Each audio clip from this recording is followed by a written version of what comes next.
Abra a palavra de Deus no livro de Êxodo, capítulo de número 2. Êxodo 2. A partir do versículo 23. Na verdade, irmãos, corrigindo, capítulo 3, a partir do versículo 1. Um pouquinho para frente só.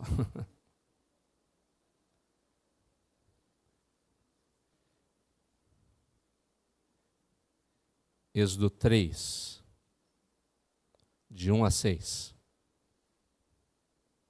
Fiz a liturgia e esqueci de corrigir o texto da semana passada. Esse é o problema.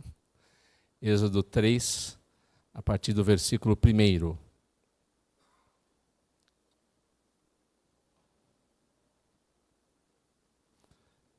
Assim nos diz a palavra de Deus. Apacentava Moisés o rebanho de Jetro, seu sogro, sacerdote de Midian, e levando o rebanho para o lado ocidental do deserto, chegou ao monte de Deus, a Horebe. Apareceu-lhe o anjo do Senhor numa chama de fogo, no meio de uma sarça. Moisés olhou, e eis que a sarça ardia no fogo, e a sarça não se consumia. Então disse consigo mesmo: irei para lá e verei essa grande maravilha. Por que a sarça não se queima? Vendo o Senhor que ele se voltava para ver Deus no meio da sarça, o chamou e disse: Moisés, Moisés. Ele respondeu: eis-me aqui. Deus continuou: não te chegues para cá, tira as sandálias dos pés, porque o lugar em que estás é terra santa. Disse mais: eu sou o Deus de teu pai, o Deus de Abraão, o Deus de Isaque, o Deus de Jacó. Moisés escondeu o rosto, porque temeu olhar para Deus. Até aí, feche seus olhos, curve sua cabeça, oremos. Pai querido e Deus bondoso, contritos estamos nessa tarde na sua presença, primeiro suplicando o perdão pelos nossos pecados, confiados nos méritos e no preço que o nosso Redentor Cristo pagou de uma vez por todas na cruz, para que não somente nossos pecados fossem cancelados, mas para que pudéssemos nos relacionar com o Senhor, para que pudéssemos clamar Abba Pai, para que pudéssemos e para que tenhamos o Espírito que habita em nós e nos orienta e nos assiste em nossas fraquezas. Fala conosco. O Senhor é Pai bondoso, que se compadece dos seus filhos, que estende a mão ao que está fraco, que ajuda aquele que clama por socorro. Socorre-nos em nossa debilidade, abre os nossos olhos e ajuda-nos a entender a sua vontade. Oramos em nome de Jesus. Amém. Meus irmãos, o que caracteriza para nós uma revelação? A revelação é o ato de fazer com que algo que estava encoberto passasse a ser conhecido.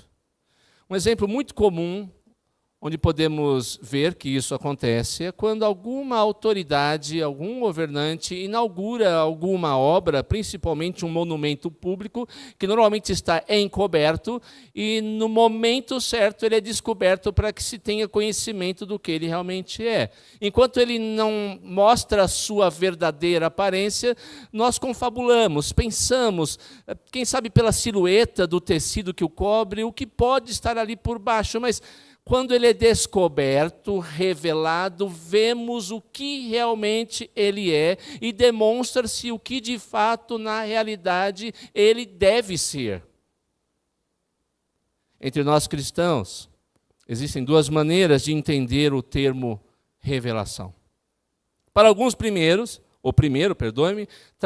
trata-se de trazer ao conhecimento de um grupo determinado de pessoas, ou pode ser até mesmo de uma única pessoa, de um indivíduo, a vontade específica de Deus, que antes era desconhecida e pela qual a pessoa ansiava de alguma forma.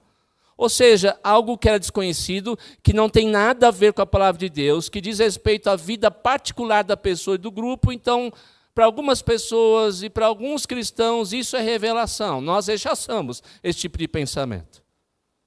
A definição bíblica de revelação nada tem a ver com isso.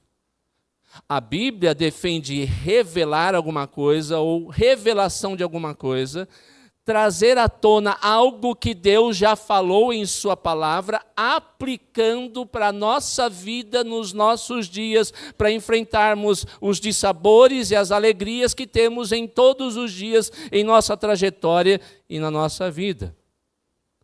Nessa revelação, nós conhecemos a Deus, a sua vontade, o que Ele diz a respeito de si mesmo, o que Ele diz a respeito do mundo criado, o que Ele tem para dizer a respeito de nós, quem nós somos, o que devemos fazer e, mais especialmente, quem Cristo é e o que Ele veio fazer definitivamente por nós.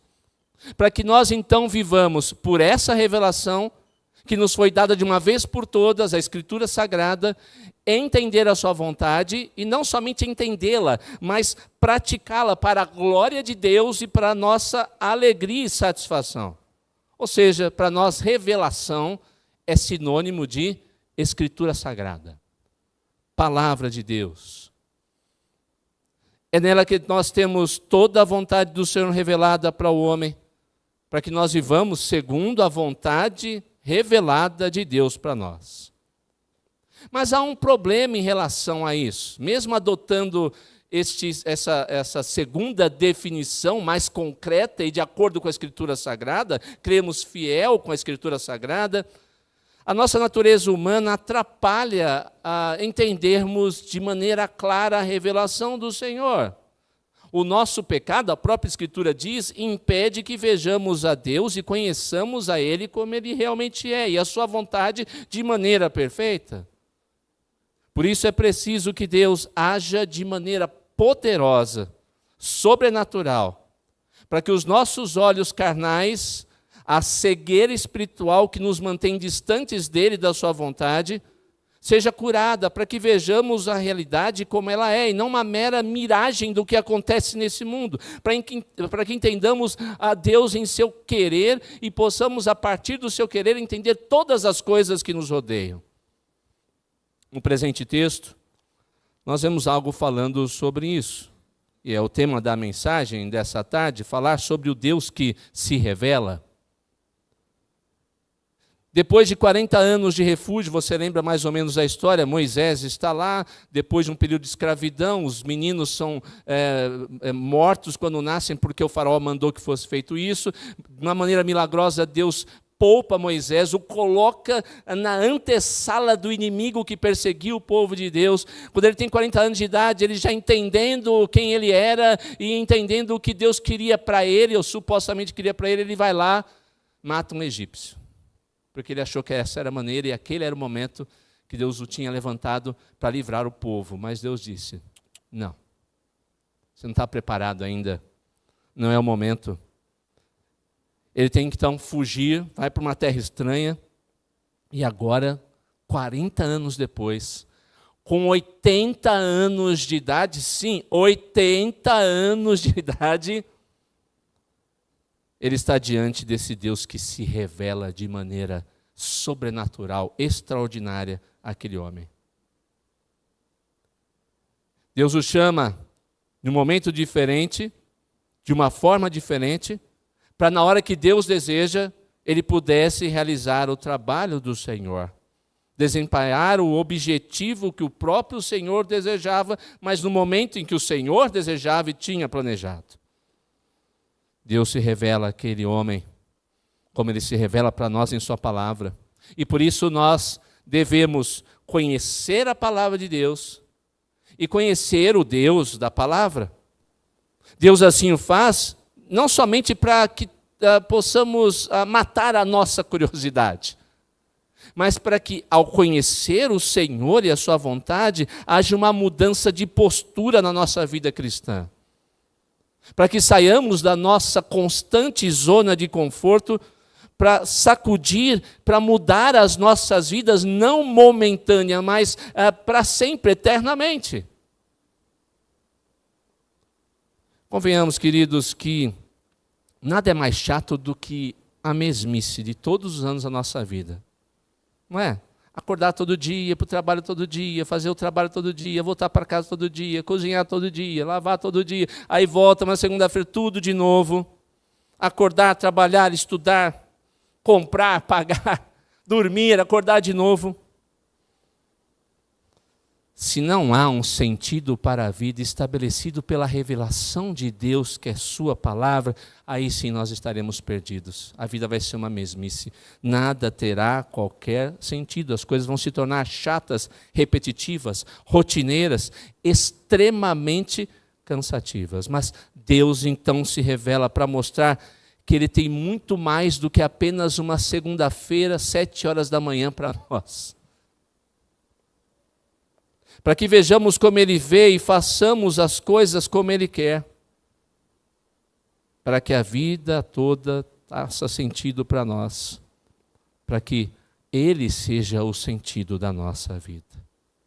Olhe para o texto e veja que esse chamado à mudança se dá num momento, se você prestar atenção nisso, em que Moisés deveria estar começando a pensar em descansar. Mesmo para aquela época. Quem tem 80 anos de idade está pensando em quê, gente? Não veja a hora de começar. Isso pode acontecer, eu sei que há casos, né, exceções, mas normalmente a pessoa que tem 80 anos, não vejo a hora de fazer o vestibular, o Enem, para começar a minha faculdade, e aí eu vou começar a minha carreira. Não é isso que normalmente acontece. Normalmente a pessoa que está com 80 anos está olhando ali para o calendário, falta pouco, então já estou aposentado. Está pensando na viagem, está pensando na pescaria, está pensando em um monte de outras coisas que poderia fazer. Mas não. Quando Moisés está achando que é para começar, Deus diz, não é para começar. Quando Moisés está achando que é para terminar, Deus diz, agora você começa.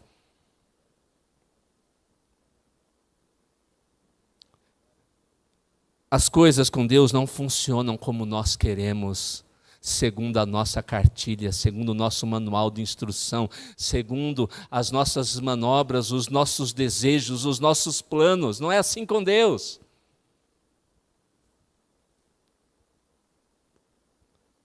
Todos nós somos chamados a realizar o seu querer e aceitar o seu desafio de mudança para servi-lo. Não importa onde estejamos, não importa a época, não importa a nossa situação. Quando nós conhecemos a Deus, nós temos a certeza pela revelação dele que ele sempre quererá algo de nós. É impossível conhecer a Deus, é impossível estar diante de Deus e é impossível dessa forma continuar insensível ao que ele é e ao que ele quer de cada um dos seus filhos. Nessa noite, portanto, ou nessa tarde, nós vamos ver as reações que devem acontecer na nossa vida, diante do Deus que se revela. E a primeira lição, diante do Deus que se revela, é que Ele quer que nos lembremos da nossa história. Como é um pouco mais comprido, eu vou repetir. Ele quer que nós nos lembremos da nossa história. Quando o Senhor se apresenta a Moisés, ele traz à memória daquele homem o fato de que ele é um Deus de antepassados. Quando ele está se referindo e diz, eu sou o Deus de Abraão, de Isaac e de Jacó, Deus quer lembrar não somente a Moisés, mas também ao povo a quem Moisés se dirigirá depois, que ele não é um Deus de mortos. E Jesus falou isso nos evangelhos. Ele é um Deus de vivos.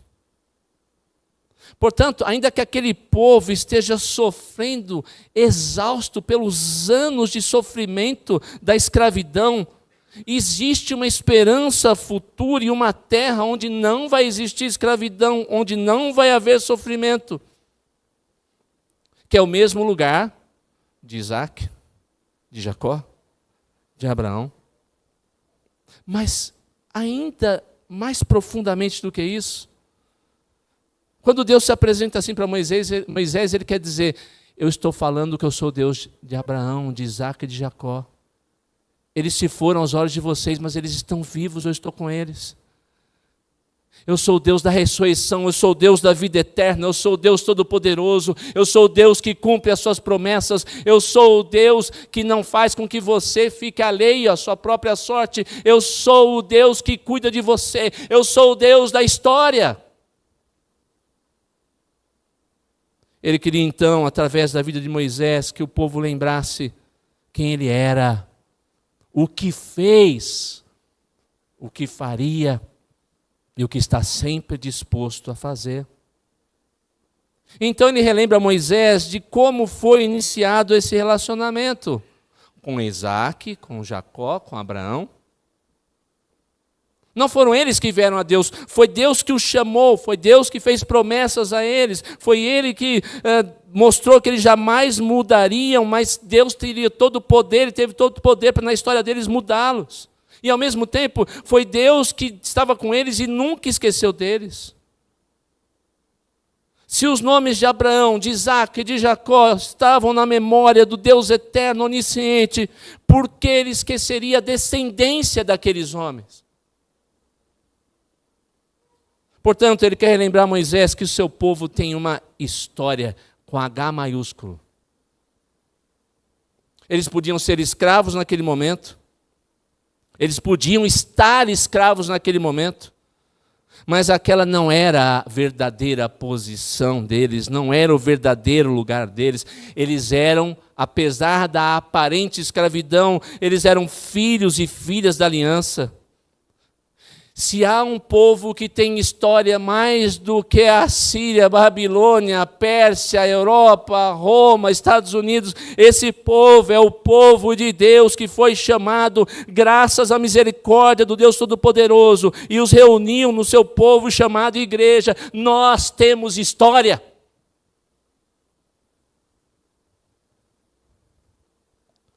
E para isso ficar mais forte, ele relembra Moisés que o relacionamento dele não é um relacionamento qualquer, é um relacionamento pactual.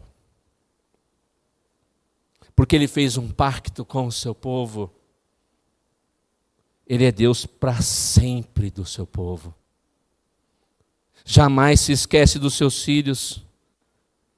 E é pelo nome, a história daqueles que foram fiéis a Ele, se submeteram ao seu querer, que a história será apresentada. Deus não se envergonha do seu povo, e não se envergonha em dizer que Ele é o Deus da Igreja Presbiteriana Unida de Suzano, que Ele é o Deus da Igreja Presbiteriana do Brasil, que Ele é o Deus do povo de Deus.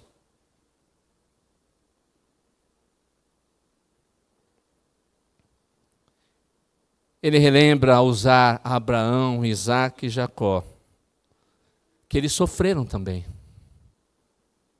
Andaram peregrinos pela terra estranha. Não puderam obter aquilo que as promessas de Deus naquele momento tinham sido feitas para eles. Mas ainda assim eles obtiveram vitória. Eles não eram mais escravos. Eles também, aquele povo a quem Moisés se dirigiria, não seriam mais escravos. Apesar da luta que os antepassados passaram, apesar das lutas que eles passavam naquele momento, eles seriam libertos. Porque eles estavam diante de um Deus que liberta, um Deus que se importa, um Deus todo-poderoso. Portanto, o relacionamento que Deus propõe a se iniciar com o seu povo é um relacionamento que fica e ficará na história para toda a eternidade. Por maiores que pareçam os inimigos atuais do povo de Deus, por maior que pareça a opressão desse mundo, por maior que seja a aparência da vitória, uma vitória aparente desse mundo, o mal e a mentira deixarão de existir. E na eternidade, seremos conhecidos pelos eventos do Deus soberano que rege as nações segundo a sua vontade. Você faz parte desse povo. Eu faço parte desse povo. Nós fazemos parte desse povo e, portanto, desta história. A sua história pode parecer insignificante e pequena, mas faz parte dessa imensa e grandiosa história.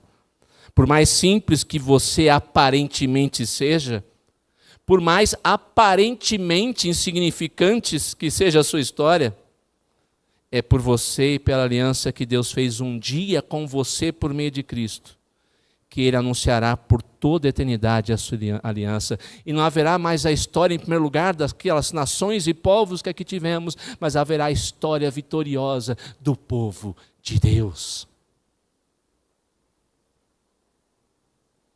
Segunda lição, o Deus que se revela quer que reconheçamos o seu caráter de santidade. Você já conhece, já viu em filme, já viu em desenho essa cena? Se quiser imaginá-la, não tenho nenhum problema com ela, mas eu acho que é difícil descrever o que Moisés viu ali. Uma sarça que tem fogo, mas não se consome. Isso vai contra a lei da física. O combustível se consome, até o sol com a sua grandiosidade, se Jesus não voltar antes, vai apagar um dia. Todo combustível vai apagando, ele vai acabando, não tem jeito. É uma lei. Mas ele está ali diante de uma sarça cheia de fogo, mas que não se consome. Que diacho é isso?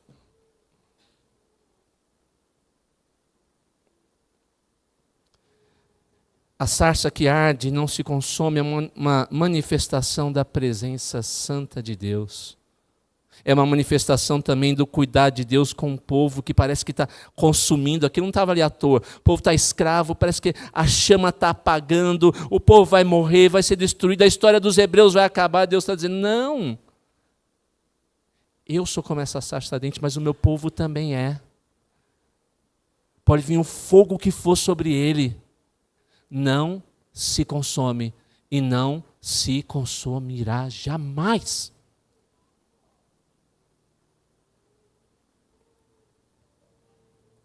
Esse símbolo milagroso aponta para esse cuidado e a preservação prazerosa que Deus tem para com o seu povo.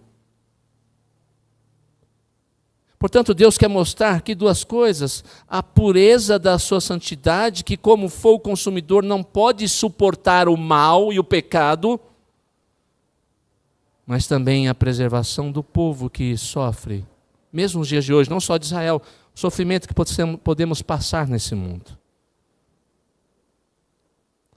É a representação da presença santa de Deus em nosso meio como igreja. Veja, se no deserto do Sinai é uma sarça que o fogo queima, mas que não se consome, Deus escolheu que essa chama não queime mais numa sarça,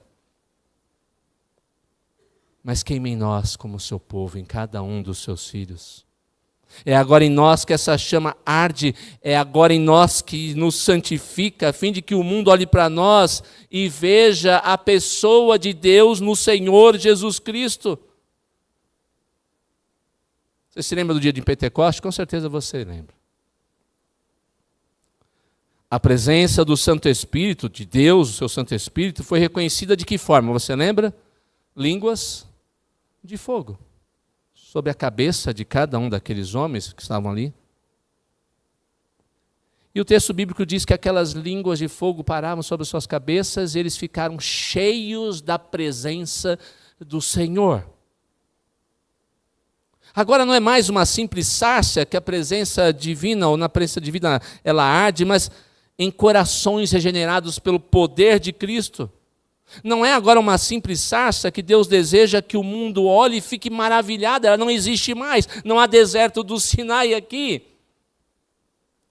Mas Deus escolheu homens e mulheres segundo o seu coração, que o amam pelo Salvador Jesus Cristo, para que as pessoas olhem admiradas para nós e vejam a sua presença santa. Eis, portanto, o grande desafio para nós, queridos, em nosso relacionamento com Deus. Estaremos eu e vocês preparados para que as pessoas olhem para nós e digam: deixe ver essa maravilha. Você entende essa responsabilidade? Assim como aconteceu com Moisés, ao olhar para a sarça ardente, Deus quer que o mundo que não o conhece olhe para nós e veja o nosso testemunho, as nossas palavras edificantes, as nossas ações bondosas, abençoadoras, o nosso estilo de vida que aponta para Cristo, se aproximem de nós e digam: deixe-me ver essa maravilha, essa pessoa é diferente, essa pessoa fala diferente, essa pessoa age diferente, eu quero ver como que é isso. Eu quero ver Cristo nessa pessoa. O fogo arde nela, mas ela não se consome. Quem dera o mundo pudesse olhar para nós e repetir as palavras de Moisés. Quero estar ali para ver essa maravilha. Mas a sarça aponta também para a igreja. Você sabe qual é o símbolo da igreja presbiteriana no Brasil, não sabe? Está aqui, baseado aqui. Queima, mas não se consome. Tinha até uma inscrição em latim antes, que significa isso. Tiraram, não sei porquê. Mas o significado em latim era esse. Arde, queima, mas não se consome. Se referindo à igreja. A igreja deve refletir a glória e a santidade de Deus vivo. Quando a igreja perde a noção da santidade de Deus, perde também a noção de que deve ser o reflexo da santidade do Deus vivo. Perde o desejo de glorificar a Deus em sua obra. E então as pessoas perdem o interesse por Deus. Sabe porque tem muita gente que não tem interesse em igreja hoje em dia? Tem gente que acha, porque o culto é chato. Porque a escola dominical. Não, não é por isso, é por mim e por sua causa, porque a gente não lança a luz de Jesus Cristo como igreja para esse mundo. Que interesse elas vão ter por uma coisa ou por pessoas que são iguaizinhas a elas? Nenhum.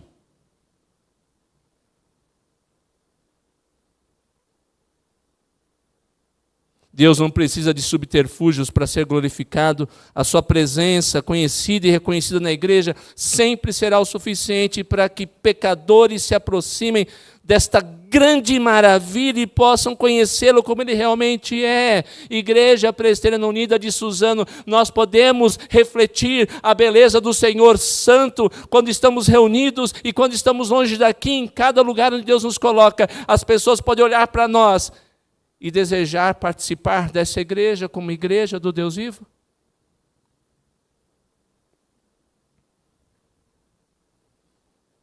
Por outro lado, da mesma forma, a igreja é apresentada assim por um outro aspecto. Muitas vezes nós somos um povo que sofre. A história da igreja, não pense diferente, irmãos, vai ser sempre assim. A igreja sempre vai ficar no meio apertada, com sempre alguém querendo persegui-la, maltratá-la, se possível até mesmo destruí-la da face da terra e da história. Jesus disse, se me odiarem a mim, o que vocês acham que vai acontecer com vocês? Vocês serão odiados pelo mundo. O mundo nos odeia. O mundo sempre odiará aqueles que amam a Deus e desejam firmemente segui-lo e se relacionar com Ele. Isso redunda e redundará muitas vezes em dor, sofrimento. Mas ainda assim, Deus está e estará ali. Pelo sofrimento seremos muitas vezes purificados com a sua presença e poder. E quanto mais formos santificados como pelo ouro no fogo, mais a presença de Deus será vista em nós. O Deus que se revela deseja que reconheçamos o seu caráter de santidade. Terceira e última lição. O Deus que se revela quer que nós o temamos. É um assunto tão difícil falar sobre o temor de Deus. Moisés, ao encontrar ali com Deus, ele deixa toda sorte de perspectiva curiosa para dar lugar ao temor. O desejo inicial de curiosidade, o desejo curioso inicial de olhar a sarça que ardia, se transforma completamente quando Deus fala. O negócio agora ficou sério. Afinal, nada há mais importante do que o momento no qual Deus se dá a conhecer aos seus filhos. Enquanto um fenômeno é visto apenas do ponto de vista humano, ele não vai poder trazer temor verdadeiro. Eu acho tão interessante, às vezes eu vejo o programa tentando explicar essa situação aqui. Não, é porque havia um arbusto, existe uma espécie de uma lava que sai ali no deserto do Sinai, que cobre. Aí eles mostraram o negócio, a planta consumia, queimava. Não era isso que estava acontecendo aqui. Porque para essas pessoas há apenas uma mera curiosidade científica e um desejo na perspectiva humana apenas de explicar as coisas. Isso não pode trazer temor verdadeiro ao coração. É preciso olhar, ver além. Moisés precisava ver não como ele estava vendo, mas como Deus estava vendo. E é assim que Deus também faz conosco hoje. Se Deus não se revelar, o homem é incapaz de saber quem Ele é, que Ele existe e qual é a grande maravilha da sua vida. Qual é o grande objetivo da vida, ou deveria ser o grande objetivo de toda a raça humana? Conhecer a Deus e ser conhecido por Ele, e assim nós nos conheceríamos. O ser humano freneticamente fica buscando conhecimento a respeito de si mesmo, quem eu sou, de onde eu vim, para onde eu vou, o que eu devo fazer, mas ele busca em coisas que não têm nada a ver com Deus, então o seu vazio continua aumentando a cada dia. Mas nós, quando conhecemos a Deus, não apenas conhecemos a Deus, somos conhecidos por Ele e passamos por Ele nesse relacionamento, a saber quem realmente somos e por que estamos aqui, qual é o objetivo da nossa vida.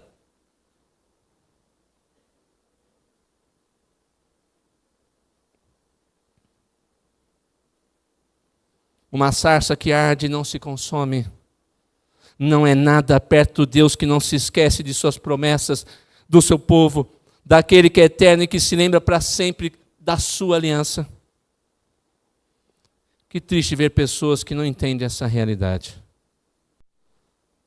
Nós nos aproximamos de Deus não para conhecê-lo com curiosidade, ou conhecer por curiosidade as coisas que Ele fez e faz, mas para olhar para Ele e saber quem Ele é e, consequentemente, fazer o que Ele ordena. Deus não quer curiosos na sua presença.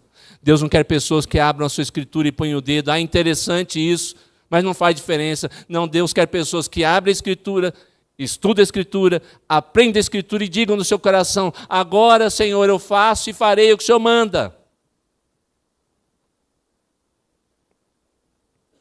E se você prestar atenção no texto, vai ver que por várias vezes há um desejo profundo de Moisés em olhar, ver.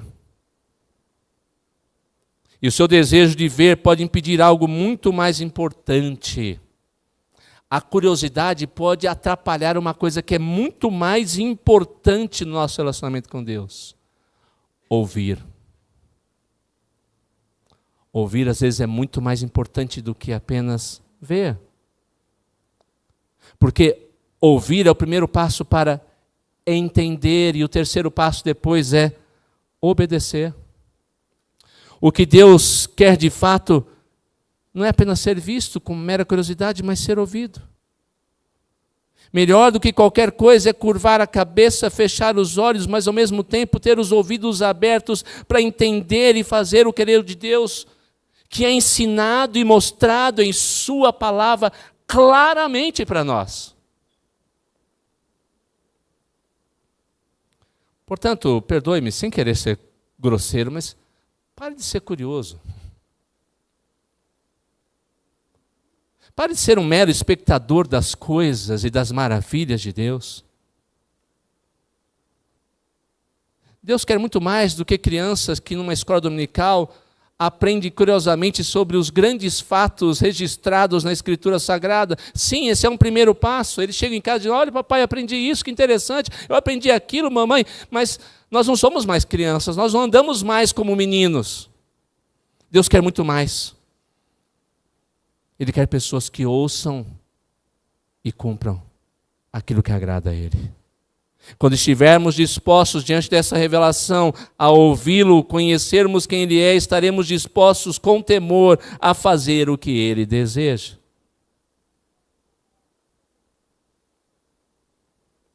Enfim, quando Deus passou de uma maneira sobrenatural a se revelar a você pela Escritura Sagrada, o que passou a acontecer na sua vida? Você tem ideia de que a sua história particular, a sua vida faz parte da grande história do Senhor e que Ele deseja fazer em você e por meio de você grandes coisas aos olhos dEle por causa da sua fidelidade, da fidelidade dEle, da promessa dEle. É assim que Deus age.